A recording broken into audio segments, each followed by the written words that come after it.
Well, Russia has begun withdrawing its forces from Syria a day after President Vladimir Putin ordered a partial military pullout. The defense ministry says the first group of Russian warplanes left their base in Syria and began a long journey home. The group includes Sukhoi-34 fighters, bomber jets, and a transport plane carrying personnel. Russia has said that it may keep its S-400 surface-to-air missile systems in Syria for a while. On Monday, Putin announced that Moscow will withdraw most of its troops in Syria, ending its bombing campaign. Well, joining us now from London is the ex-Moscow correspondent for The Times, Christopher Walker. Mr. Walker, welcome to the program. First of all, give us your analysis of the Russian troop withdrawal from Syria. Well, I think it's a major diplomatic surprise that caught most people, most countries on the hop. Mr. Putin has seized the advantage once again over the Western allies who are also fighting in Syria.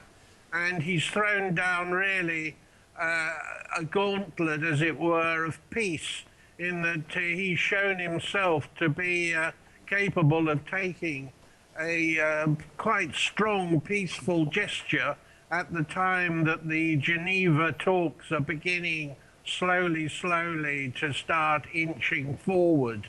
So in every way, I think it's a plus for Putin.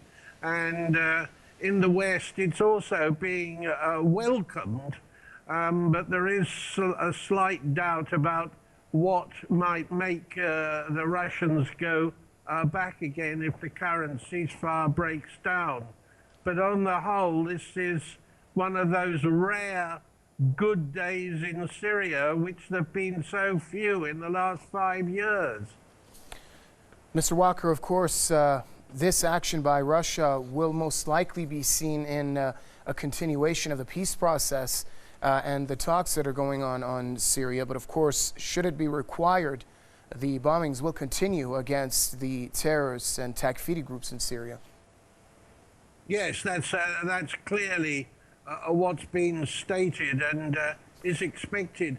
I mean, don't forget that those bombings against particularly ISIS never stopped under the peace deal. The Russians never stopped doing those, so they would claim that they're just continuing with the status quo there, but pulling out these soldiers in a quite, it makes extremely dramatic television. It broadcast live the pullout in Moscow this morning. So it also helps Mr. Putin at home, because that operation that he's been conducting in Syria was not cheap.